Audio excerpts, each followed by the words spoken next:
بسم اللہ الرحمن الرحیم۔ السلام علیکم ناظرین، امید ہے آپ خیریت سے ہوں گے۔ ناظرین، آج ہم بات کرنے والے ہیں بخار کی۔ بخار ایک عام سی چیز لگتا ہے، مگر دراصل یہ جسم کا الارم ہے کہ اندر کوئی گڑبڑ ہے۔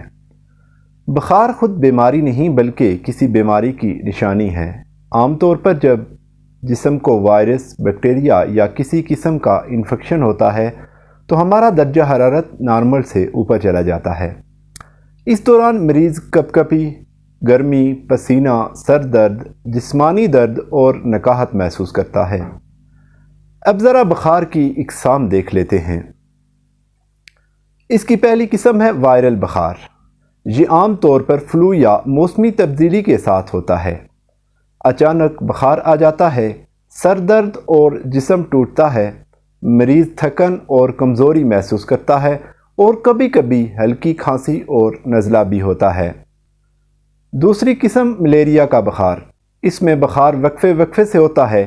پہلے کپ کپی لگتی ہے جیسے ہڈیوں میں سردی اتر گئی ہو، پھر اچانک جسم دہکنے لگتا ہے اور اس کے بعد شدید پسینہ آتا ہے۔ مریض کو سردی اور گرمی کی کیفیت باری باری ہوتی ہے۔ تیسری قسم ہے ٹائیفائڈ بخار۔ یہ آہستہ آہستہ بڑھتا ہے اور کئی دن تک قائم رہتا ہے۔ مریض کو بھوک کم لگتی ہے، پیٹ میں تکلیف رہتی ہے اور کمزوری بہت زیادہ محسوس ہوتی ہے۔ چوتھی قسم ہے ڈینگی بخار۔ یہ آج کل بہت عام ہے۔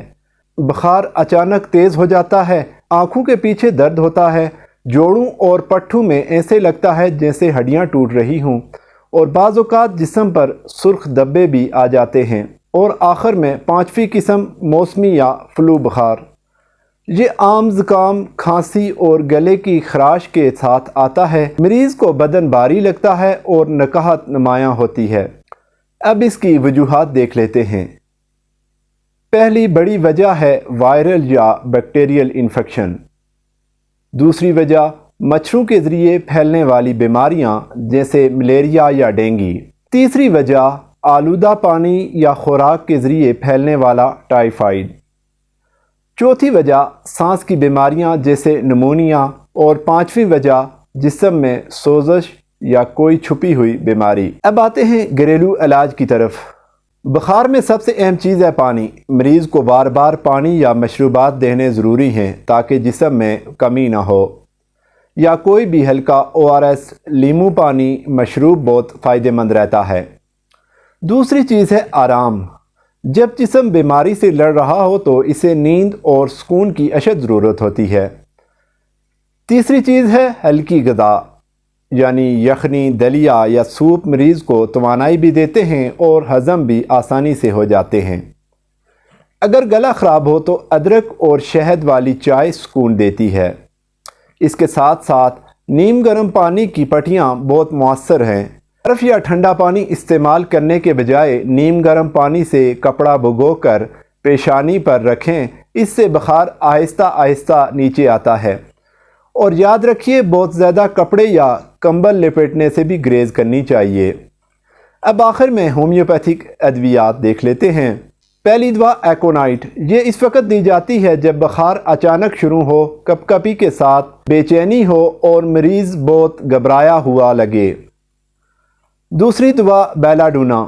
یہ تیز بخار میں دی جاتی ہے جب مریض کا چہرہ سرخ ہو، آنکھیں چمک رہی ہوں، سر دھڑک رہا ہو اور روشنی برداشت نہ ہوتی ہو۔ تیسری دوا جلسیمیم۔ یہ اس وقت دی جاتی ہے جب مریض بہت زیادہ سستی اور غنودگی میں ہو، پلکیں بھاری ہوں اور جسم میں ڈھیلا پن ہو۔ یاد رہے، کوئی بھی دوا استعمال سے پہلے ڈاکٹر سے مشورہ بہت ضروری ہے۔ تو ناظرین، بخار ایک اشارہ ہے کہ جسم کے اندر کچھ چل رہا ہے، اس لیے گھبرانے کے بجائے پانی زیادہ پئیں، آرام کریں، گھریلو تدابیر اپنائیں، اور اگر بخار زیادہ دن ٹھہر جائے یا علامات شدید ہو جائیں تو فوراً ڈاکٹر سے رجوع کرنی چاہیے۔ امید ہے آپ کو آج کی ویڈیو پسند آئی ہوگی۔ ویڈیو پسند آئی ہو تو ویڈیو کو لائک اور چینل کو سبسکرائب ضرور کریں۔ اللہ حافظ۔